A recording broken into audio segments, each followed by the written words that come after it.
Assalomu alaykum hammaga. Bo'ston tumanida ishlarimiz mo'tadil davom etadi. Arkalarda sifatiga e'tibor beringlar.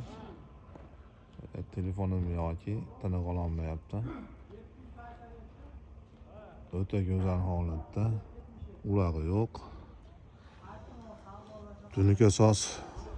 Tunuka soz qo'li gul. Dardi pul Abduvohid qo'l mehnati. Qorbilar akalar. Tilaylaringiz bo'lsa. Holatda xudo xolasa bo'lyapti ishlarimiz. Ana, Tumanga qaramasdan. Tuman. Bo'ston tumanida tuman qalin. Qo'li gul dardi pul ukamizning qo'l mehnatida mana. Hushyor bo'linglar, yog'ochlarda qirov. Hushyorlikni oshirib, ishlarimiz mo'tadil davom etyapti, mo'tadil. Jadallashmayapti ham, suslashmayapti ham, mo'tadil davom etyapti. Xudo xolasa oz qolyapti ishlarimiz. Bizni kuzatishda davom eting. Foydali videolar qo'yib boraman.